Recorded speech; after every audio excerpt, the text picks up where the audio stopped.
Les vrais enjeux. Les vraies questions. Les vraies questions. François Legault a répondu aux questions des journalistes aujourd'hui au terme de son caucus avant la reprise des travaux à l'Assemblée nationale la semaine prochaine. Alors, trouvez nos analystes politiques, Emmanuel Latraverse, Mario Dumont et Paul Larocque. Bonsoir à vous trois. Bonsoir. Bonsoir. Alors, Emmanuel, d'abord, as-tu l'impression ou as-tu trouvé que M. Legault avait passé le test de la discipline? Bien, moi, je lui donnerais un A, je te dirais, pour une raison très simple. Je ne me rappelle pas la dernière fois qu'en écoutant un point de presse de M. Legault, l'un d'entre nous, parce que nos 4 bureaux sont tous à côté, ne s'est pas écrié « Hey, l'as-tu entendu? C'est effrayant! Qu'est-ce qu'il vient de dire? » Alors là, cette fois-ci, nous étions tous sagement assis à notre bureau en train de prendre des notes sans passer de commentaires. Un point de presse où il n'y a pas de surprise, c'est un point de presse discipliné. Mais là, on va l'avouer, c'est plate pour nous autres. mais moi, l'impression que ça me donnait, c'est un peu... Bon, évidemment, c'est le premier match de la saison, puis un peu comme si l'instructeur, je ne sais pas c'est qui, avait parlé à M. Legault en lui disant « M. Legault, vous êtes le capitaine, le meilleur compteur, vous êtes le pivot de l'équipe. Mais là, arrêtez de vous prendre pour l'ailier droit, l'ailier gauche, le défenseur ou le gardien de but. Faites votre travail, menez l'équipe. » Et il est effectivement resté dans ce cadre-là en disant tout et en ne disant rien non plus, et en écoutant les instructions de son attaché de presse à quelques reprises, qui a coupé le sifflet à des journalistes trop insistants. Oui, Mario, parce que toi, tu étais en onde à ce moment-là, tu as présenté la conférence de presse. C'était une question, une sous-question. Ouais.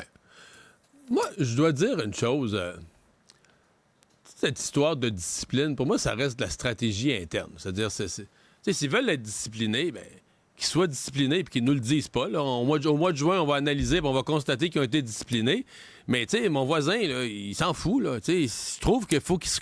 Là, c'est correct, là, pour une première rentrée, mais là, il faut qu'ils se mettent à nous parler de ce qu'ils vont faire, là, les hôpitaux, les écoles, comment ça va marcher mieux. Tu sais, un gouvernement qui commande sa propre stratégie, moi, ça me laisse un peu sur mon appétit, là. Je m'attends à ce que notre gouvernement nous parle de nous, là. Tu sais, nos écoles, notre économie, ce qui marche pas, ce qu'ils vont faire de mieux.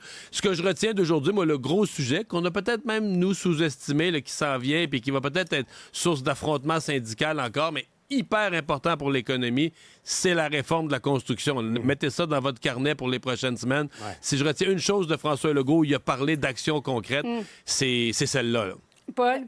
Le prochain ministre qui aura beaucoup de chaleur sur ses épaules, c'est Jean Boulet. On a vu déjà cette semaine le monde syndical préparer déjà la riposte à ce projet de loi. Là, M. Legault a dit que le projet de loi qui va réformer toute l'industrie va être déposé, puis une symbolique là-dedans, en début de session dès la semaine prochaine. Oui, Emmanuel, il a dit, M. Legault, le statu quo n'est pas acceptable. Ben oui, parce que c'est peut-être le seul enjeu où il y a une pénurie de main-d'œuvre, où le gouvernement voit venir les coûts. Il a été pris de court sur la pénurie d'infirmières, il est pris de court sur la pénurie de profs, il est pris de court en général. Il a nié la pénurie de main-d'œuvre pendant des années. Là, il y a Hydro-Québec qui vient frapper à la porte. Il va avoir besoin de 35 000 travailleurs. Il faut construire plus de maisons. Il faut refaire les infrastructures institutionnelles. À un moment donné, le gouvernement dit, ben c'est vrai que ça nous prend plus de construction. On ne peut pas en inventer là, des contracteurs puis du monde. Ça veut dire assouplir le réseau de la construction. C'est pas rien quand même. S'il y arrive, ça baisserait le nombre d'heures travaillées, on dit, de 10 %. C'est l'équivalent d'être capable de construire 25 écoles de plus par année. Donc, des fois aussi, qu'on parle d'efficacité, c'est là aussi que le gouvernement espère être capable d'en faire plus avec moins. Là. Mais, parlant et baisser les coûts de construction, là. Et baisser les coûts de construction, parce qu'il y a ça aussi, il faut construire plus. Emmanuel vient de l'illustrer très bien. Mais tu sais, on se plaint, le ménage là, qui se fait construire, la famille ordinaire, avec les taux d'intérêt, les gens, si on peut payer un peu moins cher parce que ça prend moins de spécialités et tout ça, si on est capable de faire baisser les coûts de construction, on va aider notre économie, on va aider notre population. Là. Bon, il a dit qu'il n'y aura pas d'austérité, même si il y aura un déficit un peu plus longtemps que ce qu'on prévoyait. Et ça va passer notamment par la réduction de la bureaucratie. Paul, qu'est-ce que tu comprends là-dedans? Bien, écoutez, à suivre au cours des prochaines semaines, des prochains mois et pour le prochain budget. On a vu le ministre des Finances, Éric Girard, aujourd'hui, là, qui a confirmé essentiellement deux choses. C'est que ça ne sera pas facile pour lui dans le prochain budget. Et c'est clair, les revenus baissent parce que l'économie est en stagnation, même en récession technique. En même temps, les hausses de salaire sont telles dans le secteur public. On ne connaît pas encore la facture totale que lui doit concilier ceci avec cela dans son budget. Et moi, on m'a raconté, là, au cœur des négociations, une des raisons pour lesquelles ça a pris peut-être plus de temps avant que le gouvernement ouvre davantage. Ça a un nom, c'est Éric Girard, qui, lui, se faisait tirer l'oreille. Il disait, attention, on n'a pas les moyens de se rendre jusque-là. Et puis, en tout cas, on verra les conséquences de ça. Mais je le rappelle, on ne connaît pas encore le coût de ce que le gouvernement a donné aux centrales syndicales. Ça sera à suivre. Et vous savez quoi? Denis Coderre a encore retenu l'attention aujourd'hui dans l'actualité. On en a même parlé, ça, c'est quand même, il faut le faire, chez Québec solidaire. Là, faut pas que je rie, hein? Je vais garder mon sérieux.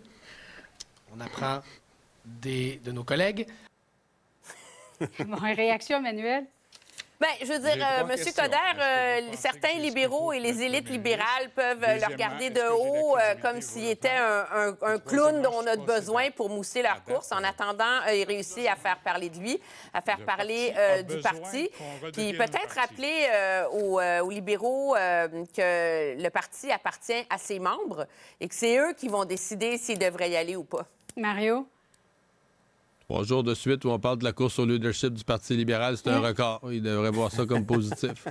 Et lorsqu'il va recevoir sa carte de membre, Paul, il va pouvoir officiellement se mettre dans la liste de ceux qui veulent se présenter dans la course à la direction? Oui, parce qu'il n'est plus membre depuis 2010. Oui. On pensait que la marche de Denis Coderre vers la direction du Parti libéral passait avant Compostelle, passait par Drummondville en fin de semaine. Non, demain, il va devoir passer au quartier général du Parti libéral pour signer sa carte de membre. Un petit oubli de sa part, disons. Ah, Jean Charest non plus n'avait pas sa carte du Parti conservateur. C'est vrai. Pendant qu'il y pensait, là. Alors, il n'est pas le premier à qui C'était ça moins arrive. surprenant. OK, donc Denis Coderre puis Jean Charest, même combat. On n'aurait pas dit ça, hein? Même parti.